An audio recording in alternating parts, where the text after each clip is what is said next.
Sublime Expiação, livro 3º, Libertação Feliz. Capítulo 6, A Bênção da Paz. As distonias nervosas que já vinham inquietando a senhora Medeiros desde o último encontro que mantivera com o filho agravaram-se expressivamente.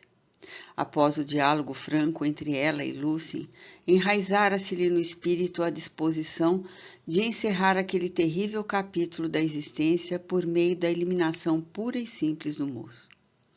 Por isso não hesitou em brindá-lo com um panetone envenenado. Na sua mente enferma, aquele era o seguro método de tranquilização para todos. Sem saber se explicar o que acontecera, o reencontro propiciara-lhe estranha piedade. Não lhe ocorrera antes o expressivo valor do tributo que o ranceniano pagava à dor.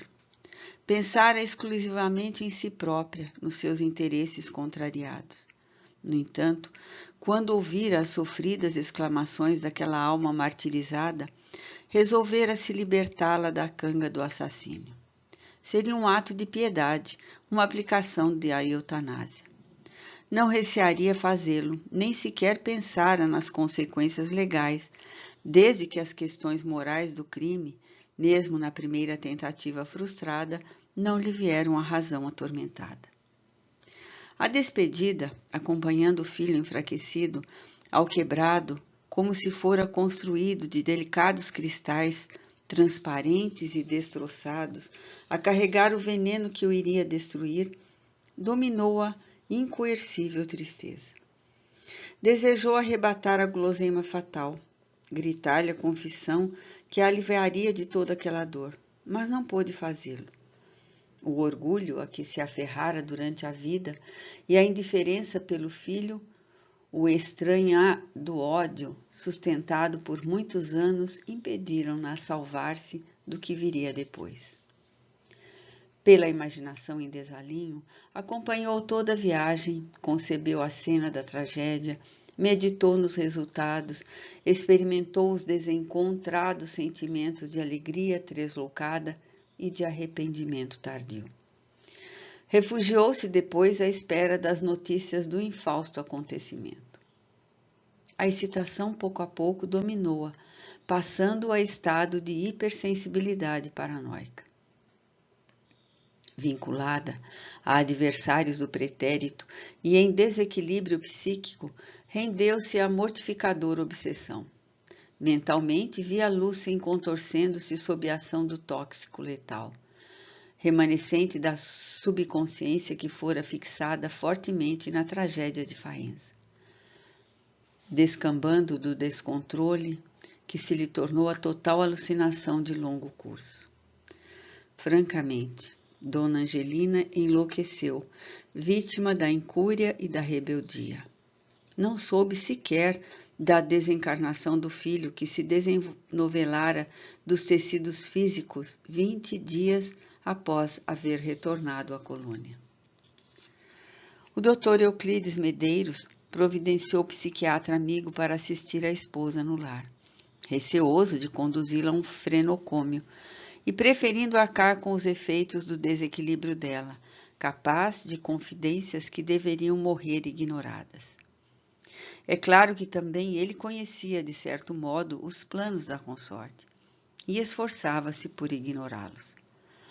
Detestava Lúcia e sempre o tivera em conta de abjetos. Os raros momentos em que o suportara foram resultantes do verniz social que se impunha. Parecia conhecê-lo e odiá-lo desde priscas eras, singular estado da alma. Tomaso, o antigo administrador da herdade dos Lunardi, reencarnara-se para o consórcio com Beatrice, a fim de lavarem juntos nas águas lustrais do amor a vasa do ódio, abrindo o coração à piedade, à misericórdia. Cúmplice, portanto, e responsável indireto pelo desequilíbrio psíquico da esposa, foi surpreendido pela desencarnação do filho quando planeava reparar os males da indiferença, mandando buscá-lo de volta para o seio da família. Quando, porém, a caridade tarda demais, seus esforços podem estar infrutíferos. O empenho pelo bem, a reabilitação, as experiências do amor que devem clarear os espíritos têm regime de prioridade em qualquer clima de serviço. Adiar o bem é forma de retardar ou obstar o progresso, perturbando a vida. Ante o lacôneo telegrama que lhe fora enviado pela religiosa em nome do hospital, o Dr. Medeiros deixou-se dominar pelas refreadas emoções e não suportou o peso da realidade. A esposa prestes a seguir na direção de um hospital psiquiátrico, e Lúcio agora desencarnado, constituíam-lhe superlativo de sabor. Sim, refletiu, gostaria que tudo houvesse transcorrido de maneira diversa. Agora que a velhice o surpreendia com desencantos inesperados que não daria para refazer o caminho, contornar obstáculos, modificar situações, o orgulho perdera-o. Sentia-se muito só. Fora apologista do apris moi deloi. Depois de mim, o dilúvio. Os filhos, educados para o egoísmo e a ambição desordenada, brilhavam no proscênio do mundo, muito longe dele. Eram amigos apenas gentis, sorridentes. Todavia, não aprenderam a ser companheiros na dor, solidários no testemunho da amargura e da soledade. Ele não se preocupara em brindá-los com o conhecimento profundo das lições cristãs, de modo a quinhoá-los com os tesouros da afeição desinteressada. Enriquecera-os de bens transitórios e estava quase só. Poderiam os filhos compreender todas aquelas tristes conjunturas cujo desfecho também a eles surpreendia? Detestavam Lúcio, receosos do contágio da humilhação. Aliás, aquele nome só fortuitamente era enunciado naquele lar. Nesse estado da alma, leu a carta que o filho dirigira à mãe. Era quase um poema, digno de Keats, cujos versos eram prosa de amor e ternura, salmodiando aspirações transcendentes. Nem uma única vez sequer apresentava a queixa. Antes, era toda de gratidão a missiva de despedida. Dona Angelina, desvairada, não pôde tomar conhecimento do seu conteúdo, delirando entre as evocações da hediondez passada e o tormento do crime, cuja não consumação ignorava. A conselho de Miriam Vasconcelos, que se prontificara a assisti-la numa casa de saúde dirigida por espiritistas em cidade do interior de Opala, para ali fora transferida a inditosa senhora. Sem olvidar Lúcia, que sabia venturoso, Miriam, portadora de apurada sensibilidade mediúnica, passou a cooperar nas tarefas de desobsessão no hospital com que se beneficiava largamente a antiga amiga e dileta filha. Sem dúvida, a cristã venerada nutria grande afeição pela dama transtornada. O pretérito espiritual sempre ressurge, e os liames, ao se reatarem, fazem desabrochar os sentimentos que dormem. Ante, porém, os dois afetos, Lúcio, pelos amaríssimos sofrimentos, mais lhe requisitara a afeição de que necessitava em maior dose. No entanto, face ao estado de desequilíbrio em que mergulhara Dona Angelina, despertava na genitora espiritual as vibrações de inefável ternura, socorro e proteção. No desequilíbrio que a vencia, referia-se desconexamente aos acontecimentos transatos, ressuscitando lembranças afligentes. Por meio do concurso mediúnico aos padecentes dos desvarios psíquicos e graças aos excelentes serviços dedicados ao bem, a admirável trabalhadora do Evangelho passou a sintonizar com Lúcia em esfera de repouso e paz. Com o tempo, pelo processo da inspiração, conseguiu recompor as peças da antiga tragédia e assessorar com mais eficiência a personagem sofrida, arrancando-a das espessas sombras do desespero em que se refugiara.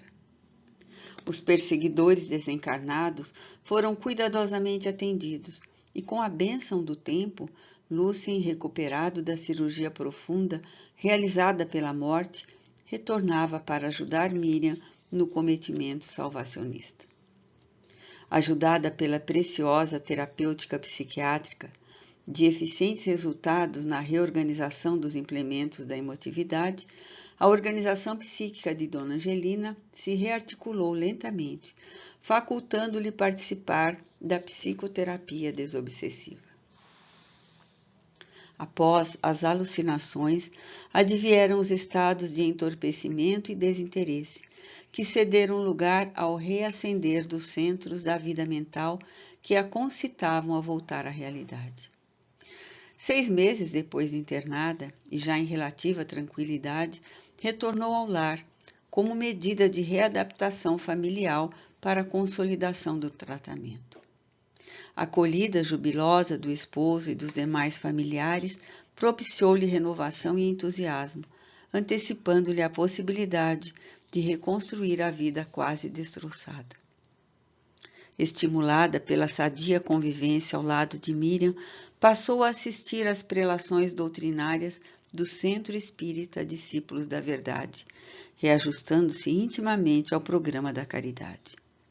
Os resultados foram de imediato e salutar efeito. Acalmaram-se-lhe os estados de inquietação espiritual, enquanto descobrira no serviço ao próximo a alegria de ser útil a si mesma. Substituiu a rotina social pela festa contínua da solidariedade, a que se entregou, recuperando-se surpreendentemente sem necessidade de retornar à casa de saúde. A caridade é luz na estrada, abençoando as sombras e tornando-as claridade. O senhor e a senhora Euríclis Medeiros reencontraram Jesus e recomeçaram o labor, assistidos por Lúcien, que do mundo espiritual se tornou pouco a pouco o filho diligente e o amigo devotado, abrindo-lhes os horizontes infinitos da esperança, a benefício dos deserdados e dos sofredores da terra, jamais esquecidos de Deus.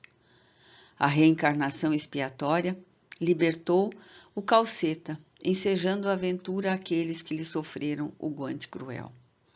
Jornadeando pela senda humana, prosseguem eles crescendo por meio do amor e aprendendo que só o amor poderá implantar na terra o legítimo reino de Deus. Fim.